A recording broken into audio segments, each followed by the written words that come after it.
চৰকাৰ গঠন কৰিব? এতিয়াতো হাস্যকৰ হৈ গ'ল। হাগ্ৰামা মহিলাৰী ডাঙৰীয়াই এতিয়াও যদি সপোন পালি লৈছে যে BTRত আকৌ তেখেত কামবেক কৰিব পাৰিব। মই বহুবাৰ ক'লোঁ আপোনালোকক, হাগ্ৰামা মহিলাৰী আৰু BPF দল আমাৰ BTR অঞ্চলৰ অতীত হয়, অতীত বুলি আমি ধৰিব লাগিব। আৰু UPPL আৰু প্ৰমোদ বড়ো ছাৰ হ'ল আমাৰ BTR অঞ্চলৰ বাস্তৱ আৰু ভৱিষ্যত, প্ৰেজেণ্ট আৰু ফিউচাৰ হয়। হাগ্ৰামা মহিলাৰী ডাঙৰীয়া আৰু BPF এইটো হ'ল ফাৰ্ষ্ট টেন্স, পাষ্ট হৈ গ'ল তেখেতসকলে, অতীত। আৰু আমাৰ প্ৰমোদ বড়ো ডাঙৰীয়া আৰু UPPL দল হ'ল প্ৰেজেণ্ট আৰু ফিউচাৰ। BTR ইলেকশ্যন ছেপ্টেম্বৰ মাহত হ'ব বুলি ডিক্লেয়াৰ দিছে from state government of Assam. আমি UPPL দল হিচাপে প্ৰিপাৰেশ্যন একদম তুংগত। আমি যে ছেপ্টেম্বৰ মাহত ইলেকশ্যন হ'ব, এইটো ছেপ্টেম্বৰত জিকিবলৈ বিচৰা নাই, আমি এইটো মাৰ্চ এপ্ৰিল মাহতে জিকি থ'ব বিচাৰিছোঁ। সেইকাৰণে আমাৰ প্ৰিপাৰেশ্যন বহুত তুংগত উঠিছে। আমি এতিয়া আমাৰ যিখিনি অৰ্গেনাইজেশ্যনেল প্ৰিপেয়াৰ্ডনেছ এইটো ৰিভিউ কৰি আছোঁ।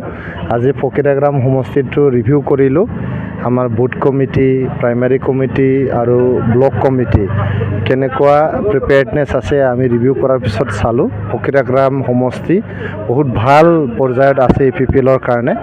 আৰু ফকিৰাগ্ৰাম সমষ্টিটো UPPL পাৰ্টীয়ে যে জিকিব এইটো খাটাং হৈ গ'ল আজি। বিজেপিৰ লগত এলায়েন্স থাকিব ন?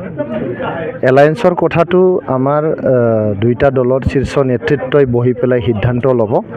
আমাৰ অসমৰ মাননীয় মুখ্যমন্ত্ৰী ডক্টৰ হিমন্ত বিশ্ব শৰ্মা ছাৰৰ নেতৃত্বত আমি চৰকাৰ চলাই আছোঁ। BTRত অসমত আমি UPPLে চৰকাৰ চলাই আছোঁ। আৰু আমাৰ NDAৰ পাৰ্টনাৰ হিচাপে নতুন দিল্লীত মাননীয় যশস্বী প্ৰধানমন্ত্ৰী নৰেন্দ্ৰ মোদী ডাঙৰীয়াৰ নেতৃত্বত আমি NDAত 2029 চনলৈকে নতুন দিল্লীত আমি চৰকাৰ চলাম। গতিকে আজিৰ তাৰিখলৈকে আমি NDAৰ পাৰ্ট হয়। আৰু যিহেতু NDA হিচাপে আমি এতিয়াও একেলগে আমি চৰকাৰ চলাই আছোঁ, আমি শীৰ্ষ নেতৃত্বৰ ওপৰত এৰি দিছোঁ যে তেখেতসকলে যি সিদ্ধান্ত ল'ব আমি UPPLৰ ৱাৰ্কাৰ হিচাপে সেইটোৱে আখৰে আখৰে পালন কৰি যাম। হাগ্ৰামা মহিলাৰী ইতিমধ্যে কৈছে 26টা চিট পাব বুলি কৈছে, চৰকাৰ গঠন কৰিব?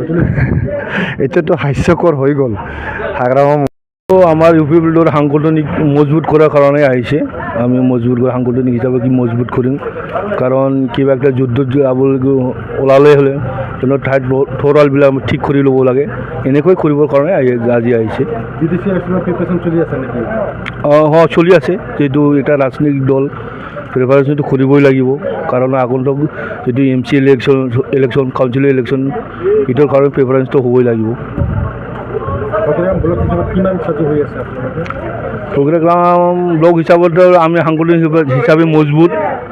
আমি 100% জিকিবৰ কাৰণে আৰু চেষ্টা কৰিব লাগিব।